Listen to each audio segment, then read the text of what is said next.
आज की ये कहानी अमेरिका की है। अमेरिका के वर्जीनिया स्टेट की। यहाँ पर एक जगह है मेंसेस पार्क।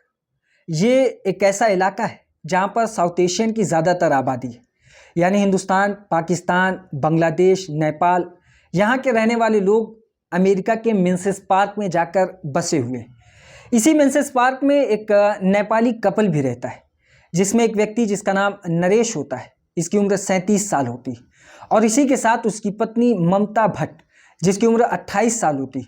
और ममता भट्ट इसी मेंसेस पार्क के एक हॉस्पिटल में एज ए नर्स काम किया करती थी। और जो नरेश है वो यूएस आर्मी और मेंसेस पार्क की जो लोकल पुलिस होती है उसके लिए काम करता है। इनके परिवार में एक बच्ची होती है जो अभी साल भर की नहीं हुई होती, यानी वो साल भर की होने वाली होती है। उसके बर्थडे के लिए पूरा परिवार खुश था। लोग तैयारी कर रहे थे कि जब ये 1 साल की हो जाएगी इसका बर्थडे सेलिब्रेट किया जाएगा। लेकिन इसी बीच इस परिवार में कुछ ऐसा होता है कि सारी खुशी पर पानी फिर जाता है। होता यह है कि 1 अगस्त 2024 को नरेश मेंसेस पार्क के लोकल पुलिस स्टेशन में जाता है और वहाँ पर जाकर अपनी पत्नी की गुमशुदगी की रिपोर्ट दर्ज कराता है। पुलिस सारी डिटेल्स लेती है तो नरेश ये बताता है कि आज से 2 दिन पहले मेरी पत्नी अपने किसी रिश्तेदार के यहाँ गई थी, जो कि टेक्सास में जाकर रहते हैं। वहाँ पर गई थी, लेकिन उसके बाद से उसका कोई पता नहीं। पुलिस नरेश की कंप्लेन को दर्ज करती है और उसके बाद फिर जांच में जुट जाती है। 1 अगस्त को नरेश थाने जाता है और 2 अगस्त को पुलिस की एक टीम नरेश के घर पहुँचती है। और नरेश के घर पहुँचने के बाद एक एक डिटेल्स जो होती है नरेश के पास, वो पुलिस लेना शुरू कर देती है। पुलिस सबसे पहले नरेश से ये सवाल करती है कि आखिर तुम्हारी पत्नी 2 दिन पहले गायब होती, तो तुम 2 दिन के बाद क्यों गुमशुदगी की रिपोर्ट दर्ज करा रहे हो, उस दिन क्यों नहीं आए थाने। तो वो उसका जवाब देता है कि असल में जिस दिन मेरी पत्नी घर से गई थी उसके बाद उससे मेरी काफ़ी बातचीत हुई थी फ़ोन पर, लेकिन 1 अगस्त से पहले यानी 29 जुलाई को उससे कोई भी बातचीत नहीं हुई। उसके पास मैंने कई कॉल किए, यानी बहुत ट्राई किया उससे कांटेक्ट करने का, लेकिन ममता का कोई भी संपर्क नहीं हो रहा था। जिसके बाद 1 अगस्त को मैं थाने गया और गुमशुदगी की रिपोर्ट दर्ज कराई। पुलिस ये सुनती और साथ ही नरेश ये भी बताता है कि हमारी बच्ची है, बच्ची मेरे पास है।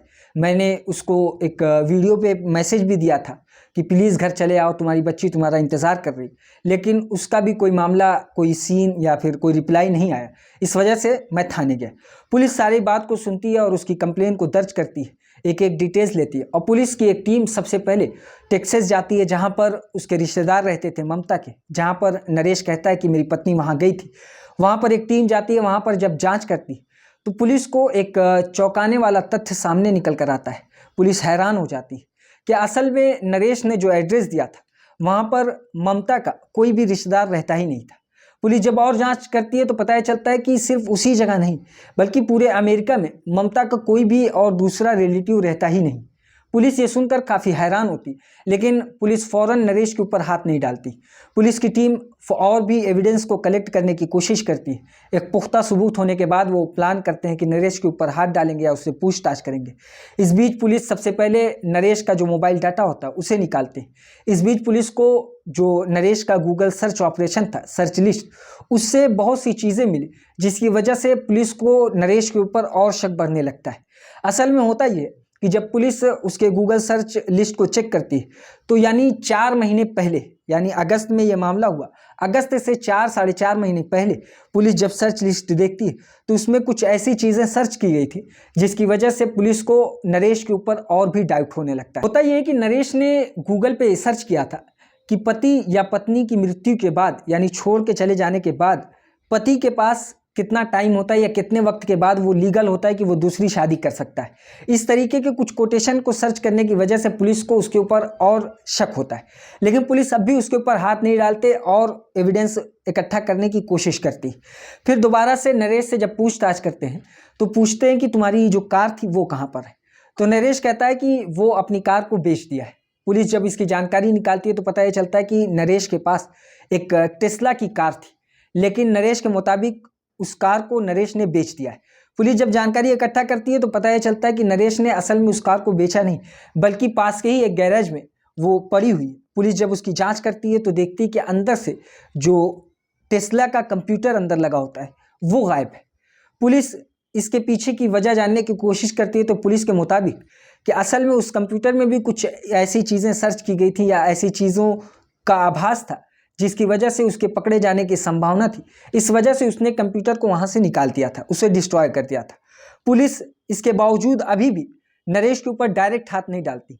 वो कोई पुख्ता सबूत ढूंढने की कोशिश कर रही थी, जिससे ये साफ तौर पर जाहिर हो जाए कि नरेश ही इसकी गुमशुदगी में शामिल है, और कुछ अगर गलत हुआ है तो उसमें नरेश ही है। पुलिस की टीम अगस्त गुजरने के बाद, यानी अगस्त के लास्ट में नरेश के घर जाती है, यानी टोटल पूरा महीना लग जाता है इन्हें जांच करने में। जब वो दोबारा से नरेश के घर जाते हैं, इस बार पुलिस की टीम अकेले नहीं जाती, बल्कि एक टेक्निकल टीम को अपने साथ लेकर जाती है। और इस टेक्निकल टीम के पास बहुत से ऐसे इक्विपमेंट होते हैं जो बारीक से बारीक चीज़ों पर नज़र रख सकते हैं, जिसमें एक टॉर्च, जिसके ज़रिए अगर कहीं पर भी ब्लड या कुछ इस तरीके की चीज़, संदिग्ध चीज़ पड़ी होगी और वो आम नज़र से, यानी नंगी नज़र से वो नहीं देखी जा सकती, तो उसे उस टॉर्च के ज़रिए देखी जा सकती है। तो वो पुलिस की टीम वहाँ पर जाती और घर की पूरी निगरानी करती है, सर्च वारंट के साथ जाती है। नरेश को साइड किया जाता है और बारीक से बारीक चीज़ों पर ध्यान देना शुरू कर देती है। इस बीच जब उस टॉर्च के ज़रिए पुलिस एक एक चीज़ को देख रही थी, तो पुलिस ये देखते हुए हैरान हो जाती है कि सिर्फ लिविंग रूम या फिर गेस्ट रूम में ही नहीं, बल्कि आंगन और जो बाथरूम था, हर जगह खून का बहाव पड़ा हुआ था, जिसे नरेश ने या जो भी था उसने साफ कर दिया था। और अब इस टार्च के जरिए वहां पर अंश पाए जा रहे हैं। पुलिस की टीम इसके बाद फिर कुछ केमिकल के जरिए वहां पर वो केमिकल गिराती और सैंपल्स उठाती। उसके बाद फिर ये पता चलता है कि ये खून ही, जिसके बाद नरेश को तो गिरफ्तार कर ही लिया जाता है। लेकिन अभी भी पुख्ता तौर पर यकीनी बनाने के लिए पुलिस ने उस सैंपल्स का डीएनए कराया, और डीएनए जांच जब होती तो ये पता चल जाता है कि ये खून किसी और का नहीं बल्कि ममता भट्ट का ही, जिसे नरेश ने कत्ल किया है।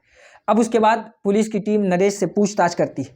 नरेश से पूछताछ के दौरान नरेश शुरुआत में इन सारी बातों से इनकार करता है, लेकिन जब वो देखता है कि सारे सबूत उसके खिलाफ हैं, तो वो एक एक कर इन सारे जुर्म को कबूल कर लेता है। यानी उसी ने अपनी पत्नी की हत्या की थी। हत्या के पीछे का जो कारण था वो भी नरेश ने पुलिस को बताया। हत्या के पीछे का कारण ये था कि असल में जिस तरीके से आम परिवार में छोटी छोटी चीज़ों को लेकर पति और पत्नी के बीच में कोई विवाद होता है, वैसा ही विवाद अक्सर नरेश और ममता के बीच भी हुआ करता था। लेकिन किसी ने सोचा नहीं था कि ये विवाद इस हद तक जा सकता है कि नरेश अपनी ही पत्नी ममता को कत्ल कर देगा। और नरेश ने हत्या के लिए सिर्फ उसी कुछ दिन के अंदर प्लान नहीं बनाया था, बल्कि कई महीने पहले से नरेश अपनी पत्नी की हत्या करना चाहता था, जिसके लिए वो एक एक डिटेल्स इकट्ठा कर रहा था, सारी जानकारी इकट्ठा कर रहा था। जानकारी इकट्ठे करने के बाद फिर यानी 29 जुलाई को अपनी पत्नी की हत्या करता है। अपनी पत्नी की हत्या करने के लिए पहले उसने उसके गले को दबाया। जब उसकी मौत हो जाती तो फिर वो मार्केट जाता है। मार्केट से जाकर एक मॉल से एक हथियार लेता है, चाकू, जिसके ज़रिए वो अपनी पत्नी की बॉडी के पार्ट्स को अलग अलग करता है। और अलग अलग करने के बाद फिर वो अपने बाहर, जो घर के बाहर जो डस्टबिन पड़ी होती है, उस डस्टबिन में वो सारे पार्सल पैक करके, उसके बॉडी के पार्ट्स को पैक करके उस डस्टबिन में लेकर जाकर डाल देता। जिसके बाद कचरे की गाड़ी आती, उसे उठाकर लेकर चली जाती। पुलिस जब सीसीटीवी फुटेज को चेक करती है तो ये बात सामने आती है कि नरेश अक्सर अपने घर से कुछ कचरे की थैली लाकर उस डस्टबिन में डालता था, और उसकी मिकदार, उसकी क्वांटिटी कुछ इस तरीके से थी कि आज से पहले उसके घर में इतना कचरा नहीं निकलता था, और तब जब उसके परिवार में सिर्फ वो और उसकी एक छोटी बच्ची हो। तो इस वजह से पुलिस को एक एक कर सारे सबूत मिलते जा रहे थे। पुलिस जब सारे सबूत को इकट्ठा कर लेती, उसके बाद नरेश के ऊपर हाथ डालती, और साथ ही जिस मॉल से उसने चाकू खरीद कर लेकर आया था, वहाँ की बिल और वहाँ की सीसीटीवी फुटेज भी पुलिस को मिल जाती। जिसके बाद ये पूरे तौर से पुख्ता हो जाता है कि कातिल कोई और नहीं बल्कि नरेश ही। और इसी के मामले में इसे अदालत में पेश किया जाता है। अदालत में इसकी कार्रवाई चलती, और शायद कुछ दिन में उसका फैसला भी आ जाए कि नरेश के साथ क्या मामला अंजाम में आएगा, क्या सज़ा दी जाएगी। ये सब देखने वाली बात है। ये थी आज की कहानी। इसी तरह की और कहानी सुनने के लिए हमारी इस वीडियो को लाइक करें, हमारे चैनल को सब्सक्राइब करें और बेल आइकन को ज़रूर दबाएं।